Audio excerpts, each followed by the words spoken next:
Kaso ng rape mula Enero hanggang Oktubre ngayong taon sa bansa, tumaas ng 35% ayon sa PNP. Narito ang ulat ni Alvin Baltazar. Tumaas ang kaso ng rape o pangahalay sa 10 buwan ng taong 2014 batay na rin sa record ng PNP Women and Children Protection Center.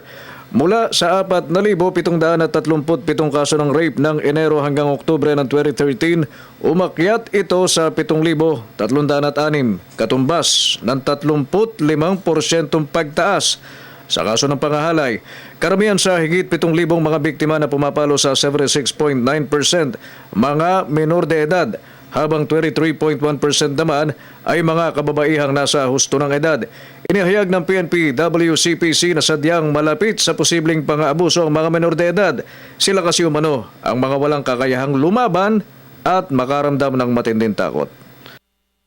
Based sa statistics na gathered namin sa Women and Children's Protection Center, talaga pong tumaas po ang rape cases this year compared to last year.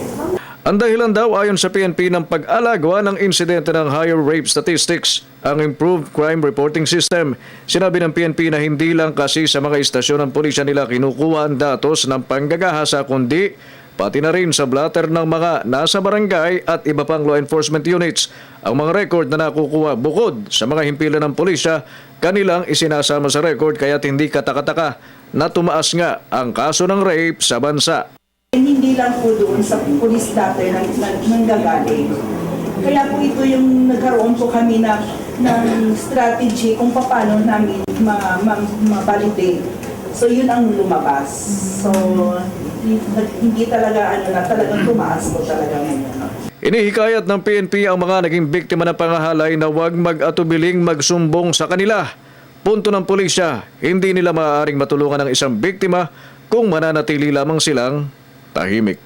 Para sa Telebisyon ng Bayan, Alvin Baltazar.